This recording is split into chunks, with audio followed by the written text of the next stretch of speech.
Certificats, des attestations de participation à des ingénieurs municipaux de la mairie de Carrefour qui ont eux aussi suivi une formation en construction parasismique avec la technique de la maçonnerie chaînée. Ils sont au nombre de combien les récipiendaires? Alors, il y a 45 personnes sur les maçons qui ont suivi la formation sur les chantiers à Delma.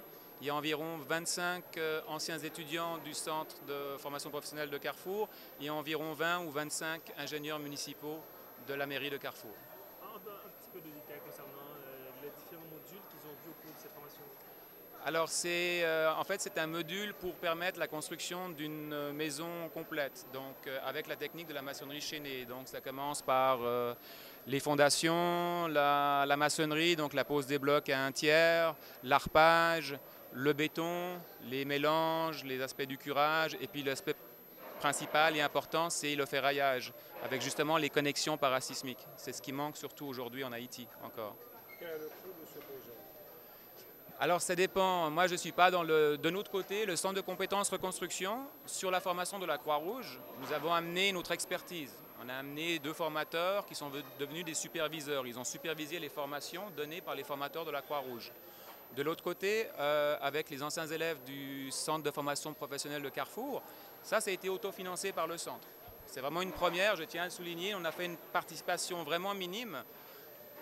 C'est les étudiants qui sont venus, qui ont payé un montant de 500 gourdes pour les 2 semaines de formation. Et la formation théorique et pratique a été donnée ici dans le centre, avec une réutilisation de matériel. Donc c'est ça le défi. Nous, on a contribué très légèrement pour appuyer un peu la démarche, mais c'est quelque chose qui s'en va vers une autonomie des formations. Ça fait 3 ans depuis que nous gagnons un partenariat avec CCR, qui est une branche opérationnelle de la coopération suisse, qui est centre de compétences de reconstruction. Donc, il était entendu que pour faire formation pour nous, pour les jeunes qui passaient déjà dans ce centre-là et qui n'ont pas de chance de faire formation parasismique. Nous avons formé plus d'une centaine déjà dans le domaine ça et qu'on a continué toujours. Nous faisons formation pour boss, nous faisons formation pour boss qui a un métier déjà mais qui n'a pas de gens qui connaissent notion parasismique. Nous pensons que c'est une occasion exceptionnelle pour ce centre-là, pour jeter le dehors, pour faire qu'on est que dans Carrefour, il y a un centre qui est spécialisé dans le centre de carrelé, technique parasismique et paracyclonique. Alors, c'est combien de jeunes dans ce centre pour la spécifiquement qui étaient participés dans la formation? C'est par séance de formation. C'est une trentaine nous gagnons là, mais ça fait environ pour l'année là, nous gagnons 90 qui sont formés en construction parasismique et paracyclonique. Ça veut dire maçonnerie chaînée. Quel apport jeunes ça va côté dans la reconstruction pays? Ça te fait nous mal après 12 janvier pour nous évaluer les gens qui mourent en bas bâtiment.